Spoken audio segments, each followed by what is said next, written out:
It'll be a late night at the Capitol. Several proposals are being considered that could change the power of the governor and attorney general. A Middleton teen is formally charged in court today with sexual assault of a child, his classmate. The Packers are looking for a new coach after the firing of Mike McCarthy last night. Find out what's next for the team. This is News 3 at 6. Thanks for joining us tonight. It is the final month before Democrats take over as Wisconsin's governor and attorney general. Republican legislative leaders are trying to pass proposals this week that would take away those Democrats' power. Governor Walker weighed in on it today. Again, it depends on what they send me. I would imagine they're having a long hearing today, and they're going to have a long vote tomorrow. I wouldn't be surprised if a number of things that were in that package either were altered or changed in one form or another before they got to our desk sometime later this week. The governor made his comments during the state menorah lighting ceremony. The public also weighing in on the power-stripping bills right now. Rose Schmidt live from the Capitol with reactions to these controversial plans. Rose? That's right. Hundreds of people have packed the top floor of this building waiting for their chance to weigh in on plans to restrict Tony Evers and Josh Kaul's power. Half a dozen bills are being taken up tonight in the state's budget committee during this lame duck session. People lined the halls outside the hearing room, banging on the doors and chanting. A few protesters had to be removed by Capitol Police. The Republican proposals would limit Evers and Kaul's powers, including control over the state's job creation agency, which Evers has said he would get rid of. Top GOP leaders are arguing that incoming Democrats will undo the work they've done, but Democrats insist that this is unprecedented. I'm concerned. I think that Governor-elect Evers is going to bring a liberal agenda to Wisconsin. Ever in the history of the state of Wisconsin has there been an extraordinary session convened to take away the powers of a newly elected governor and a newly elected attorney general. The last time there was a lame duck session in Wisconsin was in 2010 when Democrats tried to pass union contracts before Walker and Republicans took power over the state legislature. People are comparing the public outcry here today to when Republicans took up controversial legislation in 2010. Now, it's going to likely be a long night here at the state capitol, with public testimony expected to go until 9:30 tonight. At that point, the Joint Finance Committee will then vote on these bills, and they will be brought up on the floor in the Senate and Assembly tomorrow. Thank you, Rose. Governor-elect Tony Evers also weighing in on this lame duck session during a written testimony to the Joint Finance Committee. He says they are, quote, attempts to override and ignore what the people of Wisconsin asked for this November. I believe this is just an opportunity to turn back the clock and to nullify the impact of the vote. Again, we're expecting a late night at the Capitol. Rose will share an update tonight on News 3 at 10. And plans to move Wisconsin's 2020 presidential primary from April to March could cost roughly $7 million. The State Elections Commission estimates that does not include all local training or software updates. Several clerks have said it might also be impossible to move that election date. The idea is part of a sweeping package of lame duck legislation that Republicans hope to take up tomorrow.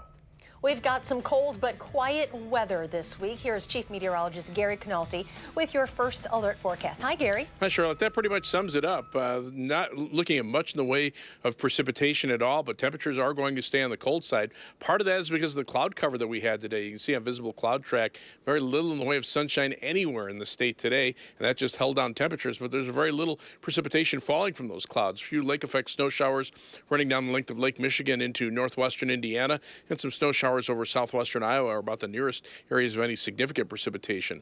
Low temperatures this morning started out in the upper 20s to around 30. High temperatures were in the lower 30s, and current temperatures are back in the upper 20s, very similar to the low temperatures that we had earlier today. Now, I think it'll be a little colder for tonight. Those wind chills right now are generally in the upper teens to around 20 degrees. By tomorrow morning, look for temperatures to drop off to about 22 degrees. So the clouds will keep temperatures up a bit overnight, but for tomorrow, look for another cold day with a high temperature of 29 and not much, if any, in the way of sunshine. That's your first alert forecast. Gary, thank you. We are learning more about what led to a Middleton teen being formally charged with the sexual assault of his classmate. Madeline O'Neill is back from court where 18-year-old Mohammed Altashak appeared in front of a judge this morning. Madeline? Well, a criminal complaint just released today alleges Aldashak and an unnamed 16-year-old boy both sexually assaulted a 14-year-old girl separately and multiple times after smoking marijuana together, and that the victim was too impaired to know what was going on. Before standing in front of a judge in court Monday morning, a criminal complaint says high school senior Mohammed Aldashak picked up two 14-year-old girls after a basketball game November 21st and went off school grounds to a home in the town of Middleton. According to court documents, that's where the students, along with a 16-year-old boy, smoked marijuana together. After one of the girls left, the other told detectives the 16-year-old boy and Aldashak both had sex with her. According to the complaint, the victim says she didn't know what was going on and was too impaired to refuse. By the end of the night, the victim says each of the boys assaulted her more than once. Court documents show the 16-year-old boy admitted to police to having sex with the girl. Snapchat messages given to authorities show Aldashak admitted to having sex with the 14-year-old. And while he originally denied doing so to detectives, he eventually admitted it to them too. Now Aldashak is charged with a count of sexual assault of a child. Aldashak is out on a signature bond with conditions he cannot have contact with the victim or the 16-year-old boy involved. He also can't be at the same school the girl attends. The Dane County Sheriff's Office and the Middleton Cross Plains School District have declined further interviews out of respect to the victim. All right, Maddie, thank you very much. You're welcome. Madison Bishop Robert Morlino will be laid to rest tomorrow. He passed away on November 24th after having an apparent heart attack. A visitation will take place tomorrow at 9 a.m. at St. Maria Goretti Church on Madison's west side. A funeral will follow at 11. People can pay their respects at a vigil throughout the day, which ends with a prayer service tomorrow night. The Packers are looking for a new head coach. Sports Director Jay Wilson joins us now to talk about what's next for the team. Jay? Well, Charlotte, things happened pretty quickly after the Packers lost to the Arizona Cardinals yesterday. The nameplate on Mike McCarthy's parking spot at Lambeau Field was taken down shortly after he was fired, just 3 hours after the game. Obviously missing the playoffs last year and a 4-7-1 season this year greased the skids for McCarthy's firing, but there are plenty who think his relationship with Aaron Rodgers deteriorated to the point where the firing just had to happen. Rodgers certainly hasn't had an MVP-type season, but everyone around the Packers organization is saying there's more to the franchise than just Aaron Rodgers. Team president Mark Murphy was asked today if Rodgers will have a big say in who the Packers' next head coach will be. No, he won't. Obviously, he's free to provide input and talk to us, but he's not going to be part of the process. As we move forward, whatever we need from Aaron, I know he's all in.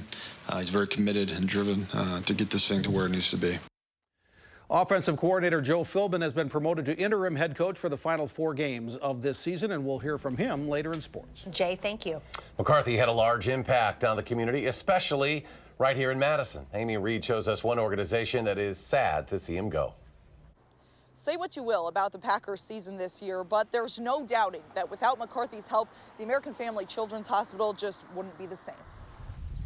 You could say it started with a drive, but really it started well before. The day Mike McCarthy saw the UW Children's Hospital for the first time, at a time when it desperately needed the eyes. It was right around this time that medical leadership came to us and advised us that at the current trajectory of our patient growth, that we would be running out of beds by 2015. Jim Gilmore remembers the day well. After a tour of the facility, Mike McCarthy and his wife Jessica told them their wish to start a golf tournament to raise money for sick kids. Needless to say, we were floored by their graciousness to do this. Through the years, a simple tournament that brought national and even international eyes to Madison raised $2 million. The awareness that they helped build for this hospital, it's priceless. You can't put a tag on it. And beyond the impact of the money, Mason just perked up a bit himself. Yeah, he did. Came the smiles. When he walks into that room, needless to say, he does so much to help lift the spirits of those families that are going through a tough time. Just to be able to be a tiny part, just for a couple minutes, to try to make this tough situation go a little smoother. Helping children who need it. His money nearly doubling the rooms to help even more.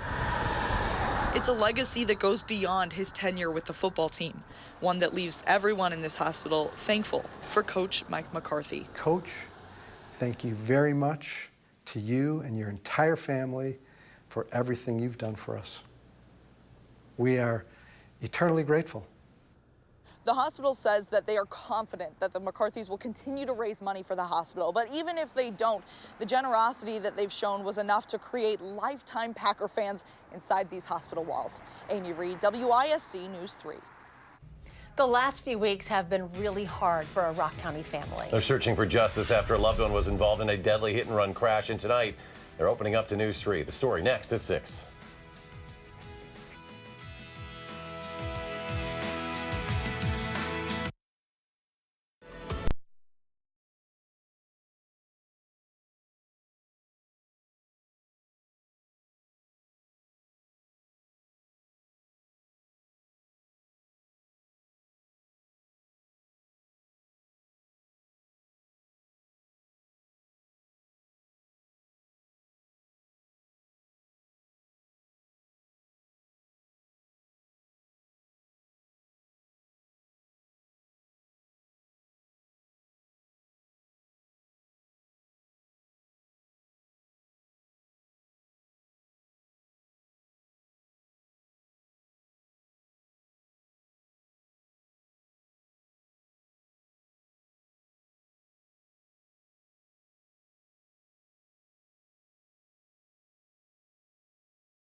A Rock County mom is searching for the person who killed her son in a hit and run. That incident happened November 17th. The family says there are still no leads. Jamie Perez spoke with the family this morning about their loss. Just along this stretch of road here on County Highway M, a 21-year-old boy was hit and killed on November 17th. Police still have no leads, and the family is left with many questions as to why someone would do this to their son. We spoke with that family today. I laid on the ground screaming that that was my son. I can't believe that he was gone. And how can someone just run him over and just leave him to, I don't know, like roadkill. It's been weeks since 21-year-old William Church was hit and killed in Evansville along this road between Elaine and Hill. Weeks that this family has had to live in an empty home. And he lived with me, and it makes it so much harder for me. And go through the holidays with a missing piece. I don't even want to do Christmas. And then we got the twins' birthday right after. He's going to be 22 next month. While this family doesn't know who's to blame for their son's death, they do know why he was running down this highway to begin with. They said that he was upset because they wouldn't give him his keys because he had been drinking, and so that's why he took off running. William had been drinking with friends before he took off at a home just half a mile down the road from where his body was found. It's been really hard. And we lost his dad November 5th, 15 years ago. And then I lost my son November 17th. Weeks have felt like months for a family that just wants closure for the holidays and before this year comes to an end. Just don't want people to stop looking and give up on him. The family is still asking for your help. If you saw anything that night or notice any cars in the area with front end damage, they're asking you to report it to the number at the bottom of your screen. For now, reporting in Evansville, I'm Jamie Perez, WISC News 3. And in case you missed that number on your screen, you can also find it at channel3000.com. We'll be right back.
The long-planned Madison Public Market is changing locations again. The $13 million project was supposed to be built at the corner of East Washington Avenue and 1st Street.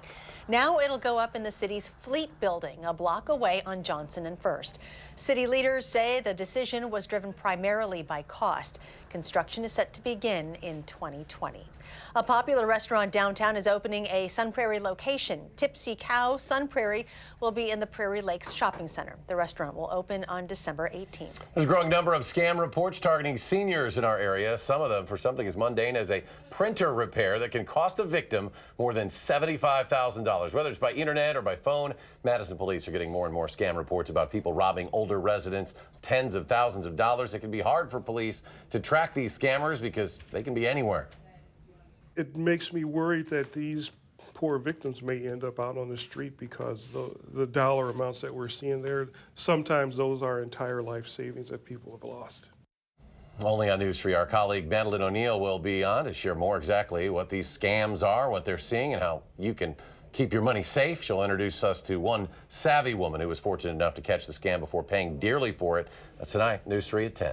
Today marks 28 years since a blizzard hit southern Wisconsin. That storm started shortly after midnight, December 3rd, with it reaching its peak in the morning and early afternoon. By the time it ended late that evening, left Madison with more than 17 inches of snow, and that remains the highest snowfall total measured in a single calendar day for Madison. Just a little on the ground in the backyard as we go to Gary for our look at our forecast. Gary, you having some flashbacks of that day? Oh, you know, I had only been here about 3 months at the station. It was even before we started the morning show. And that storm, boy, when it swept in, it was a doozy. It got here early in the morning. The final snow total, 17.3 inches. Heaviest one-day snowfall ever for Madison. Winds here at the station gusted to 64 miles per hour. There were snow drifts to 7 feet.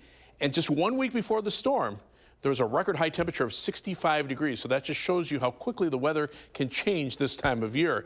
Today on visible cloud track, you can see very little in the way of sunshine anywhere across the Midwest. Skies have been mostly cloudy. Doppler track right now, pretty quiet. You can see maybe a couple of flurries of snow out over Lake Michigan, maybe a flurry or two closer to the west shore of Lake Michigan, but the rest of southern Wisconsin right now pretty much precipitation free. Live view from the Edgewater Skycam in downtown Madison. A little different picture than 28 years ago tonight. The almanac for today shows a high of 31, low temperature 28, and right now we're sitting at 28 degrees with mostly cloudy skies, winds out of the north-northwest at 9 miles per hour, give us a dew point of 21. The wind chill's actually at 19 degrees. High temperature trend over the next 7 days. Well, the average high temperature goes from 34 to 32. I don't see us hitting that mark anywhere over the next 7 days. High temperatures upper 20s for tomorrow and Wednesday, down to 20 on Friday with low temperatures in the single digits, then back up closer to 30 by the end of next week. But there are signs that the pattern will change. 8 to 14-day temperature outlook from December 11th through the 17th for the Climate Prediction Center, calling for above normal temperatures with the highest probabilities right over Wisconsin. Over a 50% chance of above normal temperatures, but also above normal precipitation. The weather pattern becomes a little more active across the country. Might be in the form of rain at that point, just because of the milder temperatures we'll be seeing at that point, and then that'll be at the end of next week already. You can see temperatures right now cold enough for snow, but again very little in the way of precipitation, just because the air is pretty dry out there.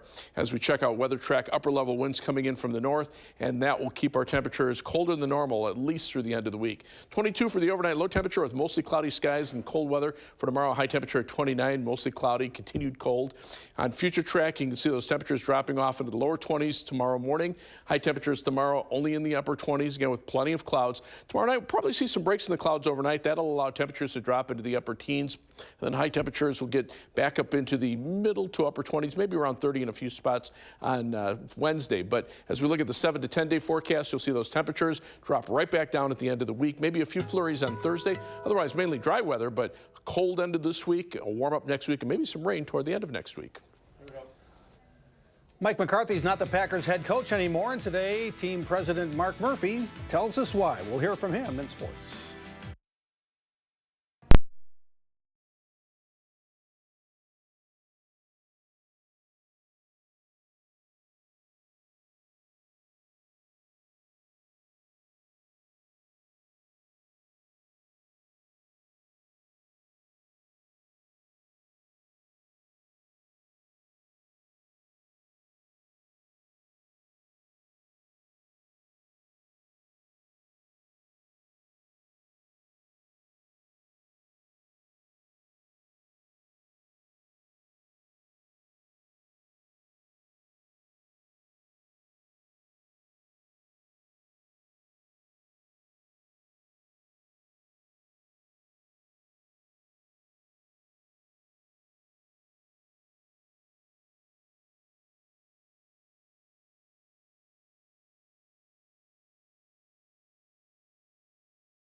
Today is the day after the Packers fired head coach Mike McCarthy 3/4 of the way through his 13th season. McCarthy's team made the playoffs 9 times in those 13 seasons, but not the last 2. The 2017 loss to the Arizona Cardinals yesterday was certainly the final straw.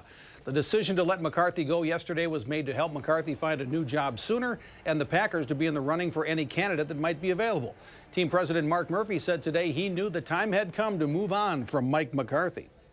I mean, Mike's had a great run here, and I don't think. I think it just, to me, it felt that it had run its course. It wasn't anything that he particularly did wrong. I think the change is needed now. I believe in the guys in the locker room. I really do. Each year is different, but there's talent in that locker room, and the team didn't perform to the expectations that we set for it. And I think that's kind of why we're here where we're at. Offensive coordinator Joe Philbin is the Packers' interim head coach. Philbin was the head coach of the Miami Dolphins from 2012 to 2015, so he knows the routine. He's seen firsthand the problems of the 2018 Packers, including the difficult time quarterback Aaron Rodgers has had. Philbin says Rodgers' play isn't the only issue. It's not just Aaron Rodgers. I think that's one thing that I think gets lost. Football is still a team game, and as many things as he's accomplished as a player and some of the incredible things that he's done as an individual in this game, you can't do it on your own. If everybody can step up their level of preparation and their level of detail and their level of performance, then his will come up too.